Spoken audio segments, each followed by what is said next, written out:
what does the kingdom actually look like? Isaiah gives us one of the clearest pictures, family. In Isaiah chapter 2, verse 4, we're told that the nations will beat their swords into plowshares or farming tools, and there will be no more war. Has that ever happened in the history of the world? No, because Messiah has not returned to rule with a rod of iron, or in modern terms, an iron fist. When he does, the wicked, the tares we spoke of in the Matthew chapter 13 parable, will be gathered and burned, and evil will no longer have dominance or a presence in the world. If people want to argue that prophecy has already been fulfilled, then they need to explain where the global peace is at, because the Bible says that the marker for that is Messiah's reign. But the kingdom isn't just about peace. It's about the restoration of the Most High Yah's people. Remember, family, Yasharel, or Israel, was divided up. The northern kingdom of Ephraim and the southern kingdom of Yehuda, or Judah. They were against each other. But Isaiah chapter 11 verse 13 says that jealousy is going to come to an end. And Ezekiel chapter 37 says that they'll become one stick, or one nation again.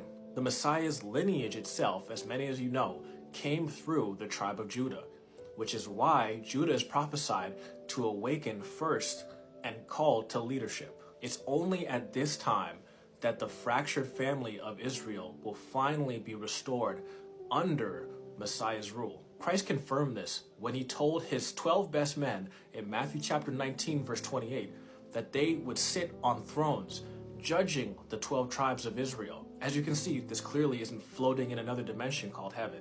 Revelation chapter 21 describes 12 gates, and each named for a tribe. And Ezekiel chapter 48 describes the inheritance of land for those tribes. This is concrete, on the ground, in the land as promised. John's visions in Revelation back this up completely. In Revelation chapter 5 verse 10, the redeemed say, "You have made us kings and priests, and we shall reign on the earth."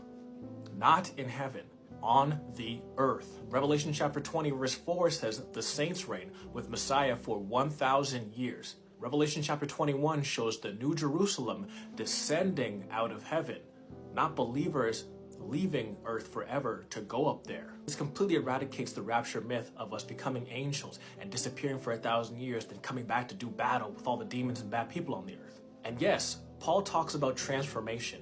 In 1 Corinthians chapter 15, he says at the last trumpet that we will all be changed in the twinkling of an eye.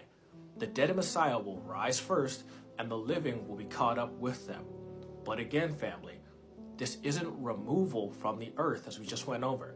It's transformation for life in the kingdom, back to a state of purity comparable to how we were before the fall of Adam at the beginning of mankind. The resurrection and the return of Messiah are one event, not two separate stages. So let's be clear, family. The kingdom looks like peace.